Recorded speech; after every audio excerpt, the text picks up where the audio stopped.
મિત્રો, શું તમને ખબર છે? તમારા ઘરમાં મૂકેલું પવિત્ર ગંગાજળ પુણ્ય અને શુદ્ધતાનું ચિહ્ન મનાય છે, જે તમારા પતનનું કારણ પણ બની શકે છે. આશ્ચર્ય થાય છે નહીં? શું તમે ક્યારેય વિચાર્યું છે કે જે ગંગાજળ તમને ભગવાનના વરદાન તરીકે ઘેરે લાવો છો, તે જ તમારા જીવનમાં અશાંતિ અને અભાગ્ય લાવી શકે છે? આ સાંભળીને તમે આઘાત લાગશે, કદાચ ક્રોધ પણ આવશે, પરંતુ આ એક કઠોર વાસ્તવિકતા છે. એક એવી વાસ્તવિકતા છે જે આપણા પિતૃઓ જાણતા હતા, જે ગ્રંથોમાં સ્પષ્ટ વર્ણન કરવામાં આવ્યું છે, પરંતુ આજનો દોર ધામવાળા જીવનમાં આપણે તેનું વિસરી ગયા છીએ. આ કોઈ સામાન્ય પાણી નથી. આ માતા ગંગાનું જીવન પ્રતીક છે, અને દેવીના અપમાનને ક્યારેય સહન કરી શકાતું નથી. આજે હું તમને કોઈ કથા સંભળાવવાની નથી આવી, પરંતુ તે અદૃશ્ય અને અજ્ઞાન હકીકતની પરિચિત કરવા આવી છું, જે તમારા અને તમારા કુટુંબના આગામી સમય સાથે સંકળાયેલી છે.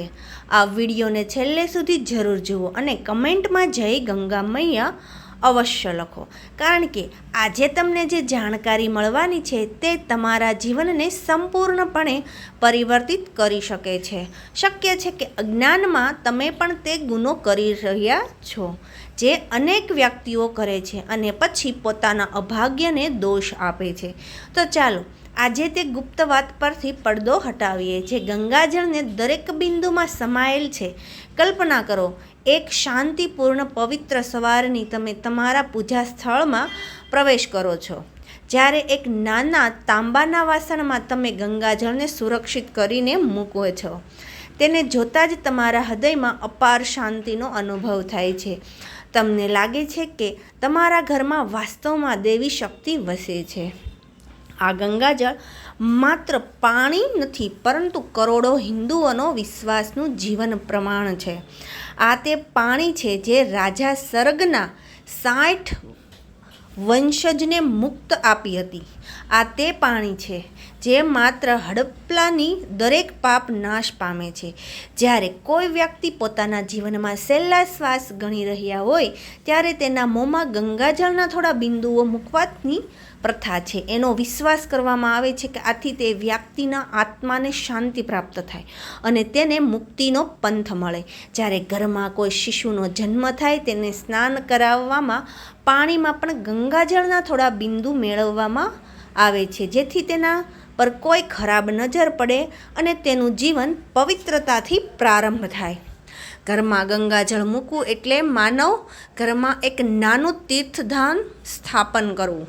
આ હકારાત્મક ઉર્જાનો સ્ત્રોત છે, અને વિધિઓ સાથે ગંગાજળ મૂકવામાં આવે તો ત્યાં ક્યારેય અશુભ શક્તિઓનો પ્રવેશ થઈ શકતો નથી. ભૂત, પિશાચ, ખરાબ આત્માઓ અને અન્ય અંધકારમય ઉર્જા તે ઘરની હદમાં પણ આવતી નથી. આ પાણી એક કવચની જેમ તમારા કુટુંબનું રક્ષણ કરે છે. વાસ્તુ વિજ્ઞાન અનુસાર પણ ઘરની ઉપર પૂર્વ દિશા, જેને તમે ઈશાન કોણ કહેવાય છે, જ્યાં ગંગાજળ મૂકવું અત્યંત શુદ્ધ મનાય છે. આ દિશા દેવતાઓની દિશા છે, અને અહીં ગંગાજળ મૂકવાથી ઘરમાં આનંદ, શાંતિ અને વૃદ્ધિનો વાસ થાય છે. પરંતુ સિક્કાની હંમેશા બીજી બાજુ પણ હોય છે. શક્તિનો સ્ત્રોત જો યોગ્ય રીતે સંભાળવામાં ન આવે તો તેને વિનાશનું કારણ પણ બની શકે છે.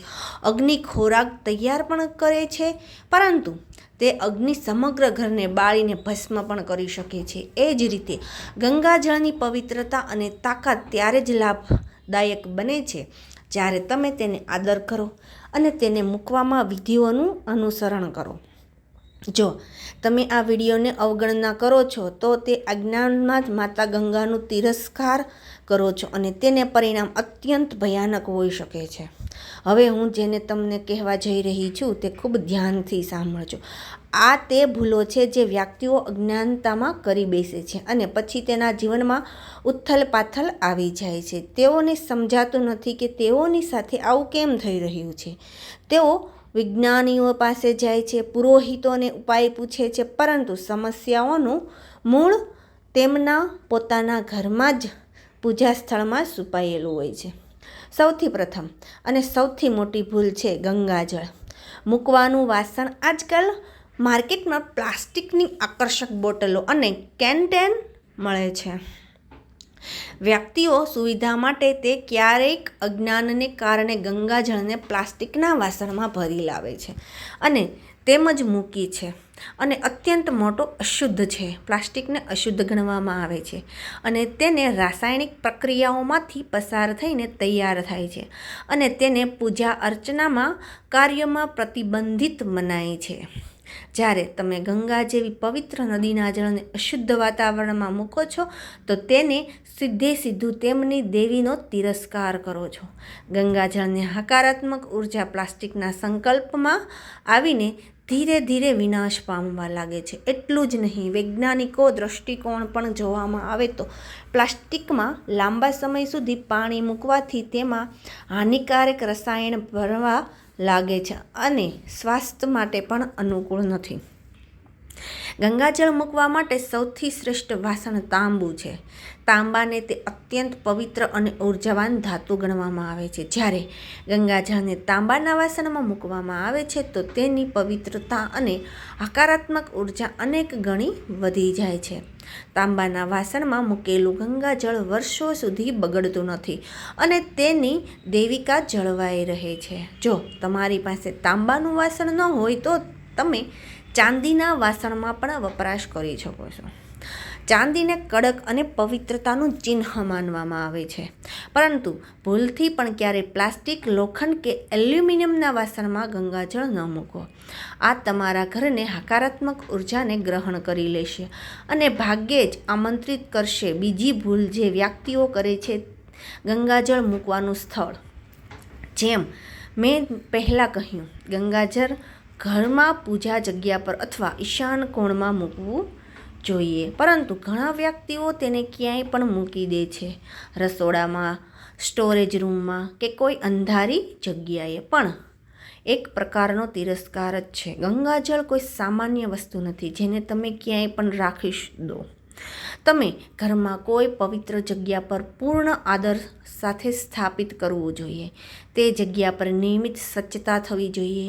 ગંગાજળના વાસણને ક્યારેય અશુદ્ધ હાથે અડકવું ન જોઈએ. સ્નાન કર્યા પછી વ્યવસ્થિત વસ્ત્ર પહેરીને જ ગંગાજળને અડવું જોઈએ. વિચારો, તમે કોઈ અત્યંત આદરણીય અતિથિને તમારા ઘરમાં આમંત્રિત કરો છો. શું તમે તેમને તમારા ઘરની કોઈ અશુદ્ધ જગ્યા પર બેસાડશો? ના, તમે તેમને સૌથી શ્રેષ્ઠ કમળમાં સૌથી આરામદાયક સ્થાન પર બેસાડશો. તો શું માતા ગંગા સાથે આવો અનાદર કેમ થશે? તમે તેમને અપવિત્ર કે અશુદ્ધ જગ્યા પર મૂકો છો તો તમે તેમની કૃપાથી વંચિત થઈ જાઓ છો. તે ઘરમાં ધીરે ધીરે ગરીબી અને વિવાદનો વાસ થવા લાગે છે. પતિ પત્ની વચ્ચે તકરાર, બાળકોનું અભ્યાસમાં મન ન લાગવું, વ્યાપારમાં ખોટ, આ બધું જ અનાદરનું પરિણામ હોઈ શકે. અને અન્ય અત્યંત મહત્વપૂર્ણ વાત જેનું ધ્યાન રાખવું આવશ્યક છે તે છે ગંગાજળની આસપાસનું વાતાવરણ. ગંગાજળને ક્યારેય એવી જગ્યા પર ન મૂકવું જોઈએ જ્યાં મંદિરનું વપરાશ થતું હોય, તે જ્યાં તામસીન આહાર તૈયાર થતું હોય, ખાસ કરીને રસોડામાં જ્યાં પ્યાસ, લસણ જેવી તામસિક વસ્તુઓનો વપરાશ થાય. તેની નજીક ગંગાજળ મૂકવું અત્યંત મોટો દોષ ઉત્પન્ન કરે છે. ગંગાજળ સાત્વિકતાનું ચિહ્ન છે અને તામસિક વાતાવરણ તેને ઉર્જાને દૂષિત કરી દે છે. જે ઘરમાં ગંગાજળની નજીક આવી અશુદ્ધ ક્રિયાઓ થાય છે ત્યાંના વ્યક્તિને બુદ્ધિ વિકૃત થવા લાગે છે. તેઓ સાચું અને ખોટા વચ્ચેનો તફાવત નથી કરી શકતા અને અનૈતિક કાર્ય તરફ આકર્ષિત થઈ જાય છે. તે ઘરની શાંતિ ભંગ થઈ જાય છે અને સભ્યો એકબીજાને વિરોધી બની જાય છે. કલ્પના કરો એવા ઘરની જ્યાં એક તરફ પૂજા સ્થળમાં ગંગાજળ મૂકેલું છે અને બીજી તરફ તે જ ઘરમાં સભ્યો મદિરાપાન અને માંસાહાર કરી રહ્યા છે. આ એવું છે જાણે તમે એક જ વાસણમાં અમૃત અને ઝેર મિશ્રણ કરી દો. તેનું પરિણામ માત્ર વિનાશ જ હોઈ શકે. જો તમારા ઘરમાં આવી વસ્તુઓનું વપરાશ થાય તો ગંગાજળને એવી જગ્યાએ મૂકો જે આ બધાથી સંપૂર્ણ રીતે અલગ હોય અને જ્યાંનું વાતાવરણ શુદ્ધ અને સાત્વિક હોય. એક ભૂલને જ વ્યક્તિઓ ભાવનાઓમાં વહીને કરી બેસે છે. ગંગાજળને અશુદ્ધ કે અશુદ્ધ હાથે અડવવું. ક્યારેય પૂજા કરતી વખતે કે અન્ય કોઈ કાર્ય માટે આપણે ગંગાજળની જરૂર પડે છે અને આપણે હાથ ધોયા વિના જ તેને ઉઠાવી લઈએ છીએ. તો આ નાની લાગતી ભૂલ પણ અત્યંત ભારે પડી શકે છે. આપણા હાથમાં આખા દિવસ દરમિયાન જાણે કેટલું વસ્તુઓને અડે છે જેના પર ગંદકી અને કીટાણુઓ હોય છે. તે અશુદ્ધ સાથે જ્યારે આપણે ગંગાજળના વાસણને અડીએ છીએ તો આપણે તેને પવિત્રતાનો ભંગ કરીએ છીએ. હંમેશા યાદ રાખો, ગંગાજળનો વપરાશ કરતાં પહેલાં અને પછી તમારા હાથ સારી રીતે ધોઈ લો. આ ઉપરાંત ગંગાજળને ક્યારેય અંધકારમાં ન મૂકવો જોઈએ. જે રીતે આપણે આપણા દેવી દેવતાઓને અંધકારમાં નથી મૂકતા, તે જ રીતે ગંગાજળને એવી જગ્યાએ મૂકવું જોઈએ જ્યાં થોડો પ્રકાશ આવે. જો તમારા પૂજા સ્થળમાં કુદરતી પ્રકાશ ન આવતો હોય તો એક નાનો દીવો કે બલ્બ અવશ્ય પ્રચલિત રાખો. અંધકાર અશુભ ચિહ્ન છે અને તે ગંગાજળની હકારાત્મક ઉર્જાને ઘટાડે છે. હવે હું તમને તે ગુપ્ત વાત વિશે કહું છું જે બહુ ઓછા વ્યક્તિઓ જાણે છે. ઘરમાં મૂકેલું ગંગાજળ ક્યારેય સંપૂર્ણ રીતે ખાલી ન થવું જોઈએ. આ એક અત્યંત મોટો અશુભ મનાય છે. જ્યારે તમારા વાસણમાં ગંગાજળ થોડું બાકી રહ્યું તો તેમાં વધુ સામાન્ય શુદ્ધ પાણી ભેળવી દો. એવા વિશ્વાસ કરવામાં આવે છે કે તે સામાન્ય પાણીમાં પણ ગંગાજળના ગુણ આવી જાય છે. પરંતુ જો તમે વાસણને સંપૂર્ણ રીતે ખાલી કરી દો તો આ ઘરની આનંદ વૃદ્ધિ ખાલી થઈ જવાનો સંકેત છે. આ એવું જ છે જાણે તમારા ઘરમાંથી ધનની દેવી ચાલી ગઈ હોય. તેથી હંમેશા આ વાતનું ધ્યાન રાખો કે ગંગાજળનું વાસણ ક્યારેય સંપૂર્ણ રીતે ખાલી ન થાય. અને અન્ય મહત્વપૂર્ણ વિધિ છે જેનું અનુસરણ કરવું જરૂરી છે તે એ છે કે ગંગાજળને ક્યારેય સીધું જમીન પર ન મૂકવું જોઈએ. એને હંમેશા કોઈ લાકડાના પાટ, આસન કે અન્ય ઊંચા અને પવિત્ર જગ્યા પર મૂકવું જોઈએ. જમીન પર સીધું મૂકવાથી તેની ઉર્જાનો ક્ષણ થાય છે અને આ તેનું તિરસ્કાર પણ મનાય છે. આ વિડીયો સાંભળીને કદાચ તમને લાગતું હશે કે આ બધું અત્યંત જટિલ છે, પરંતુ એવું નથી. આ બધું આપણું વિશ્વાસ અને આદરને વ્યક્ત કરવાની એક પદ્ધતિ છે. જ્યારે આપણે કોઈની સાથે પ્રેમ કરીએ છીએ તો આપણે તેને દરેક નાની મોટી પસંદગીનું ધ્યાન રાખીએ છીએ. તો પછી માતા ગંગા જે આપણને જીવન અને મુક્ત બંને આપે છે તેના પ્રતિ આપણે આટલી બેપરવાહી કેમ રાખીએ? આ માત્ર અંધવિશ્વાસ નથી. તેની પાછળ ગહન આધ્યાત્મિક અને ઉર્જાનું વિજ્ઞાન છુપાયેલું છે. ગંગાજળમાં અસાધારણ ક્ષમતા છે વાતાવરણને ઉર્જાને શોધવાની અને તેમને બદલવાની. જ્યારે તમે તેને પવિત્રતા અને આદર્શ સાથે મૂકો છો તો તે તમારા ઘરની અશુભ ઉર્જાને ગ્રહણ કરીને હકારાત્મક ઉર્જામાં પરિવર્તન કરી દે છે. પરંતુ જ્યારે તમે તેને તિરસ્કાર કરો છો તો તે જ પાણી તમારા ઘરને હકારાત્મક ઉર્જાને પણ નષ્ટ કરવા લાગે છે. વિચારો, એક કુટુંબ હતું. તે અત્યંત આનંદમય હતું. તેના ઘરમાં હંમેશા હસતું અને ખુશીનું વાતાવરણ રહેતું. તેઓ દર વર્ષે ગંગા સ્નાન માટે જતા અને ત્યાંથી ગંગાજળ લાવતા. તેઓ તેને અત્યંત ઊંચાથી એક આકર્ષક પ્લાસ્ટિકની બોટલમાં ભરીને પોતાના પૂજા સ્થળમાં મૂકતા. ધીરે ધીરે તેઓ જીવનમાં બદલાવ આવવા લાગ્યો. પતિ પત્ની વચ્ચે નાની નાની વાતો પર તકરાર થવા લાગી. બાળકોનું વર્તન છે તે ચીડિયું થઈ ગયું. વ્યાપારમાં અચાનક ખોટ થવા લાગી. તેમણે અનેક ઉપાયો કર્યા અને પુરોહિતોને બતાવ્યું. કંઈ સુધારો ન થયો. એક દિવસ તેમના ઘરે એક વિદ્વાન ભક્ત સાધુ આવ્યા. તેણે જ્યારે ઘરનું નિરીક્ષણ કર્યું તો તેમની નજર પૂજા સ્થળમાં મૂકેલા તે પ્લાસ્ટિકની બોટલ પર પડી. તેમણે તે કુટુંબને સમજાવ્યું કે તેમની તમામ સમસ્યાઓનું મૂળ છે બોટલ. તેમણે જણાવ્યું કે તેવી રીતે તેઓ અજ્ઞાનતામાં માતા ગંગાનો તિરસ્કાર કરી રહ્યા છે. કુટુંબે તરત જ તે પ્લાસ્ટિકની બોટલ દૂર કરીને એક તાંબાના વાસણમાં ગંગાજળને સ્થાપિત કર્યું અને પૂર્ણ વિશ્વાસથી તેની અર્ચના કરવા લાગ્યા. થોડા જ સમયમાં તેમના ઘરમાં વાતાવરણ ફરીથી પહેલાં જેવું થવા લાગ્યું. તકરાર સમાપ્ત થઈ ગઈ, વ્યાપારમાં ફરી લાભ થવા લાગ્યો અને ઘરમાં આનંદ શાંતિ પાછી આવી ગઈ. કોઈ કાલ્પનિક કથા નથી. આ તે અનેક વ્યક્તિઓના અનુભવોનો નિચોડ છે જેમણે આ વિધિઓને અવગણના કરી અને તેઓ ખરાબ પરિણામો સહન કર્યા. ગંગાજળ એક એ તીરની જેમ, જો તમે તેને સાચી રીતે હેન્ડલ કરવાનું જાણો છો તે તમારું રક્ષણ કરે છે, પરંતુ જો તમે જ્ઞાની છો તમે તે જ તીરથી પોતાને ઘાયલ પણ કરી શકો છો. તો હવે પ્રશ્ન ઊભો થાય છે કે જો તમે અજ્ઞાનમાં આ ભૂલ કરી રહ્યા છો તો તેનું પશ્ચાતાપ કેવી રીતે કરવું? ગભરાશો નહીં.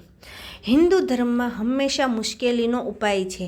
જો તમે ગંગાજળને પ્લાસ્ટિક કે અન્ય અશુદ્ધ વાસણમાં મૂકવું હોય તો સૌથી પ્રથમ તે જળને ક્યાંય વનસ્પતિ વહાવી દો. ખાસ કરીને તુલસીના વનસ્પતિમાં તે વાસણને ઘરની બહાર ફેંકી દો. પછી એક નવું તાંબાનું કે ચાંદીનું વાસણ લાવો. તેને સારી રીતે શુદ્ધ કરો. શુદ્ધ હોય કોઈ પુરોહિત પાસે તેને પવિત્રકરણ કરાવો. પછી જો શક્ય હોય તો ફરીથી જઈને ગંગાઓ અથવા કોઈ એવી વ્યક્તિ પાસેથી મેળવો જેની પાસે શુદ્ધ ગંગાજળ હોય. તે નવા વાસણોમાં ગંગાજળને સ્થાપિત કરો. માતા ગંગા અને તમારી આજ્ઞામાં થયેલી ભૂલ માફ માગો. ઓમ નમો ગંગાય વિશ્વરૂપ નારાયણી નમો નમઃ મંત્રનો 108 વખત જાપ કરો. ત્યાર ઉપરાંત જણાવેલા બધા વિધિઓનું પૂર્ણ વિશ્વાસથી અનુસરણ કરવાનો સંકલ્પ કરો. માતા ગંગા અત્યંત કરુણવાન છે. તેઓ તમારા પ્રાર્થના અવશ્ય સ્વીકારશે અને તમને માફ કરશે. ત્યાર યાદ રાખો, તમારા ઘરમાં મૂકેલું ગંગાજળ માત્ર પાણી નથી પરંતુ એક જીવિત તાકાત છે. તે તમારા દરેક ભાવના, દરેક ક્રિયાઓને અનુભવે છે. જ્યારે તમે વિશ્વાસ અને પ્રેમથી તેને જુઓ છો તો તેની તાકાત વધે છે. જ્યારે તમે ક્રોધ, નફરત કે કોઈ અશુભ ભાવના સાથે તેની પાસે જાઓ છો તો તે પવિત્રતાને દૂષિત કરો છો. તેથી જ્યારે પણ તમે પૂજા સ્થાનમાં જાઓ તમારા મનને શાંત રાખો અને બધી ચિંતા અને બહાર મૂકીને જાઓ. ગંગાજળનો વપરાશ પણ ખૂબ વિચારીને કરવો જોઈએ. તેને વ્યર્થ અહીં કંઈ ન હાલવું જોઈએ. તમે ઘરમાં શુદ્ધિ માટે તેને છંટકાવ કરી રહ્યા છો તો ખૂબ જ ઓછી માત્રામાં પૂર્ણ વિશ્વાસથી કરો. તેને ક્યારેય પગ નીચે કે કોઈ અપવિત્ર જગ્યા પર ન પડવા દો. આ જાણકારી જે મેં આજે તમને આપી છે તે કોઈ પુસ્તકમાં સરળતાથી નહીં મળે. આ સદીઓનો અનુભવ અને આપણા પિતૃઓના જ્ઞાનનો નિચોડ છે. અને તમારા સુધી જે સમિત ન રાખ્યો, શક્ય હોય તો તમારા કોઈ પ્રિયજન, મિત્ર કે સંબંધીઓનો ઘરમાં પણ જ્ઞાનમાં આ જ ભૂલો થઈ રહી હોય તો આ વિડીયોને તેમની સાથે વહેંચો, જેથી તેઓ પણ આ જ્ઞાનનો લાભ લઈ શકે અને કોઈ અનિશ્ચિત બચી શકે. ગંગાજળનું આદર કરવું એ જ આપણી સંસ્કૃતિ અને આપણા મૂળનું આદર કરવું છે. આ આપણને યાદ અપાવે છે કે પ્રકૃતિથી દરેક એવી વસ્તુઓમાં દેવી શક્તિ વસે છે અને આપણે તેનો આદર કરવું જોઈએ. આપણે આ ભાવના સાથે જીવન જીવીએ છીએ તો આપણું જીવન પોતે જ એક તહેવાર બની જાય છે. તો આજે જ તમારા ઘરના પૂજા જગ્યાએ જાઓ અને જુઓ કે તમે ગંગાજળ કેવી રીતે મૂક્યું છે. શું તે સાચું વાતાવરણ છે? શું તે સાચા સ્થળે છે? શું તમે અજ્ઞાનતામાં કોઈ ભૂલ તો નથી કરી રહ્યા? જો હા, તો તરત જ તેને સુધારો. માતા ગંગાનો વરદાન મેળવો અને તમારા જીવનને આનંદ, શાંતિ અને વૃદ્ધિથી ભરી દો. મને વિશ્વાસ છે કે આજની આ જાણકારી તમારા માટે લાભદાયક સાબિત થશે. અમારો હેતુ તમને ભયભીત કરવાનો નથી, પરંતુ તમને જાગૃત કરવાનો છે, જેથી તમને તમારી વિશ્વાસનો અનુચરણ સાચી રીતે કરી શકો અને તેનું પૂર્ણ લાભ મેળવી શકો. જો તમને આ વિડીયો પસંદ આવ્યો હોય અને તમને તેનાથી કોઈ નવી જાણકારી મળી હોય તો કૃપા કરી આ વિડીયોને લાઈક કરો. તમારો એક લાઈકથી અમારો મનોબળ વધે છે. અને હા, આ જાણકારીને વધુને વધુ વ્યક્તિ સુધી પહોંચાડવા માટે તેને વેચશો ભૂલશો નહીં. કોઈ જાણે તમારું એક વહેંચવું કોઈના જીવનને વિનાશથી બચાવી લે. અને હા, તમે ભવિષ્યમાં પણ આવા જ્ઞાનવર્ધક અને ગુપ્ત વિષયો પણ જાણકારી મેળવવા માગો છો જે તમારા જીવનને નવી દિશા આપી શકે, તો તમારે પોતાની ચેનલ સ્ટોરી વર્લ્ડને સબસ્ક્રાઈબ કરવાનું ભૂલશો નહીં. સબસ્ક્રાઈબ બટનને સાથેનું બેલ આઇકન પણ દબાવી લો, જેથી જ્યારે પણ અમે કોઈ નવો વિડીયો અપલોડ કરીએ તો તેની સૂચના તમને સૌથી પ્રથમ મળે. અને જો તમે કોઈ જાણકારી વિશે વિડીયો બનાવવા માગો છો તો પણ જણાવો. અમે તમારી સૂચન અનુસાર જાણકારી આપવાના પ્રયાસ કરીશું. બોલો હર હર ગંગે હે મૈયા. વિડીયો અંત સુધી જોવા બદલ આપ સૌ મિત્રોનો ખૂબ ખૂબ આભાર.